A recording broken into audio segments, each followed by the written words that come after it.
অপমানে অবনমিত চোখে তারা কবর থেকে বের হবে বিক্ষিপ্ত পঙ্গপালের ন্যায়। তারা এক আহ্বানকারীর দিকে ছুটে আসবে ভীত বিহব্বল হয়ে। কাফেররা বলবে, কঠিন এই দিন, হায় আল্লাহ। সূরা কামার আয়াত নম্বর 7 থেকে 8। গ্রীষ্মকালে অনেক সময় দেখা যায় মাটি ফোড়ে পোকামাকড় বের হয়ে ছুটাছুটি করতে থাকে। পুনরুত্থানের সময় মানুষের অবস্থাও অনেকটা এমন হবে। যেমন ধরুন, শান্তি শৃঙ্খলায় থাকা একটা পোকার গর্তে যদি আপনি পানি ঢেলে দেন, তাহলে সেগুলো উপরে উঠে এদিক সেদিক দৌড়াদৌড়ি শুরু করে দেয়। এর কারণ তাদের এই শান্তিময় আবাসভূমিতে আপনার পানি দেওয়াটা তারা সহ্য করতে পারেনি।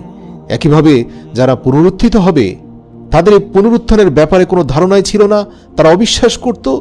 কিন্তু আজ যখন বাধ্য হয়ে পুনরুত্থিত হতেই হলো, তাই তারাও পোকামাকড়ের মতো এদিক সেদিক পালিয়ে যাওয়ার চেষ্টা করবে।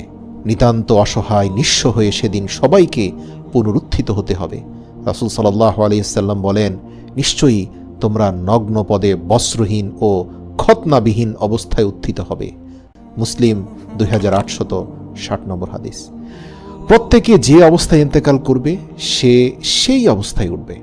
যে শহীদ হয়ে মরেছে সে শহীদ হয়ে উঠবে। যে হজ ব্রত পালন অবস্থায় মারা গেছে সে হাজী হয়ে উঠবে। পুনরুত্থান যেদিন শুরু হবে সেদিন হবে শুক্রবার। হযরত আউস ইবনে সাকাফি রাদিয়াল্লাহু থেকে বর্ণিত, তিনি বলেন, নিশ্চয়ই তোমাদের শ্রেষ্ঠ দিবস হলো শুক্রবার দিন। এদিনেই প্রথম সিংগায় ফুৎকার দেওয়ার ফলে সবাই মারা যাবে এবং এদিনে দ্বিতীয় সিংগায় ফুৎকারের ফলে আবার পুনরুত্থিত হবে। ইসলামের দৃষ্টিতে মানুষের এই দুনিয়ার জীবন হলো একেবারে নিতান্তই ক্ষণস্থায়ী এবং আখিরাতের জীবন হলো চিরস্থায়ী। মৃত্যুর মাধ্যমে দুনিয়ার জীবনের সমাপ্তি ঘটবে এবং আখিরাতের জীবনের সূচনা হবে। সেই জীবন কি ভালো হবে না মন্দ হবে, সেটা হাসরের মাঠে চূড়ান্ত করা হবে।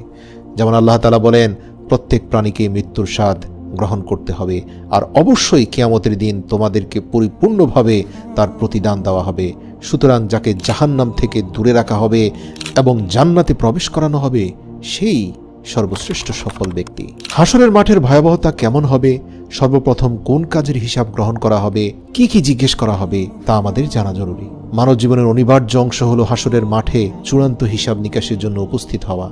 কেননা এই দিনের প্রাপ্ত ফলাফলের ভিত্তিতে মানুষের আখিরাতের জীবন কেমন হবে তা নির্ধারণ করা হবে।